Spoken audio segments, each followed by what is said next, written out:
I think a question many of us are quietly carrying is this: how do I build leverage without building a huge team?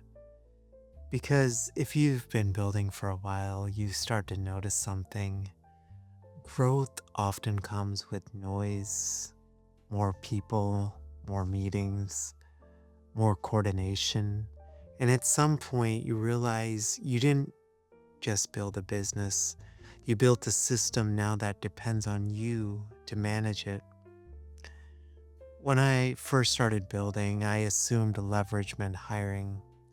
That if I wanted to grow, I needed more team members, more moving parts, more layers. But over time, I started noticing something.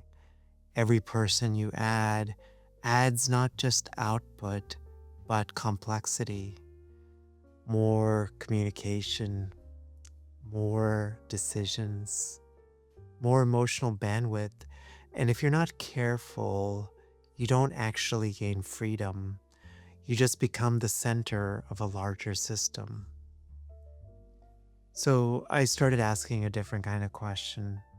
What if leverage isn't about more people, but about better design? Let me share a few shifts that's changed how I think about this.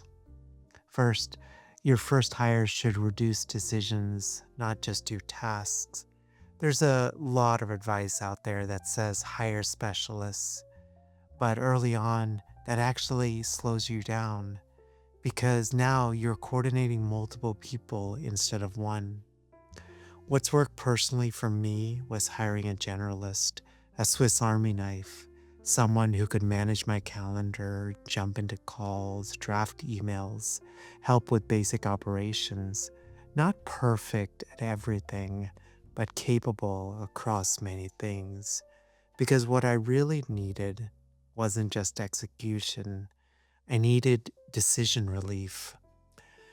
Someone who could take a task and run with it if I couldn't, without me needing to oversee every single step.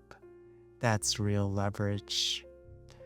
Second, build products that don't require your presence. A lot of us create offers that still depend entirely on us showing up. More calls, more sessions, more time.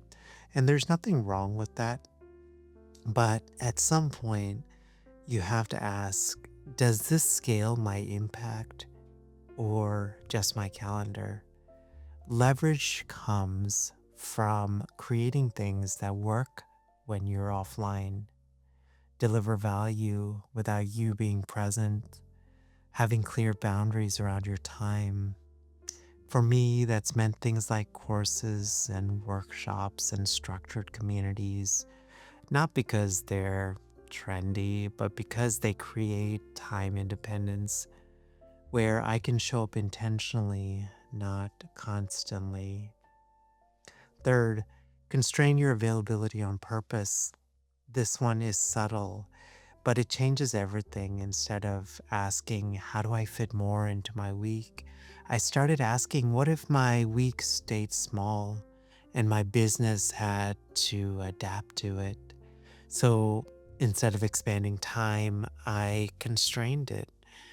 I work on selling the couch on certain days, creating clear windows for when I show up and when I don't. And what's happening is really interesting. When your time is constrained, you're forced to design for leverage. You stop defaulting to, I'll just hop on a call, and you start thinking, can this exist without me? Fourth, use tools, but don't hide behind them. There's a lot of talk around AI and automation, and yes, those tools can absolutely help, but they're not leverage on their own. They're amplifiers, and if your system is messy, they amplify the mess. If your system is clear, they amplify clarity.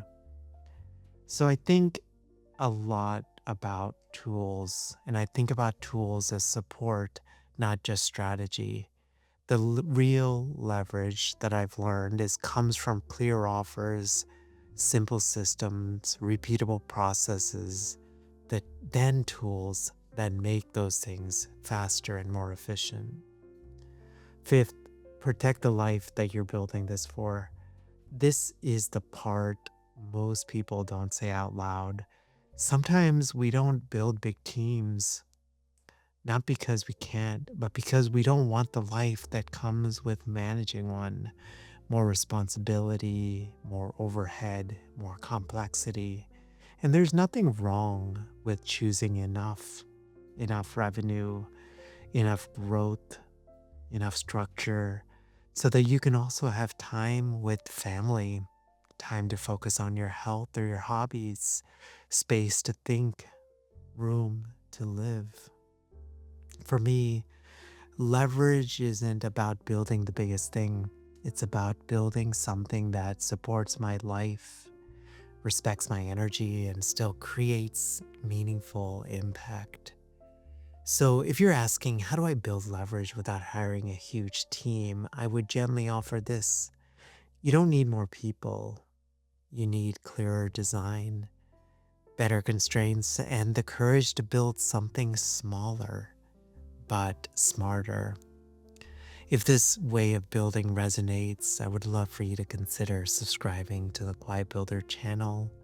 This is where I share ideas on calm growth, leverage, and building a career and business that fits the life that we want to live. And if you love reflections like this and you want them in your inbox to keep you grounded and serve as a North Star, twice a month you can check out the Quiet Builder newsletter at quietbuilder.com.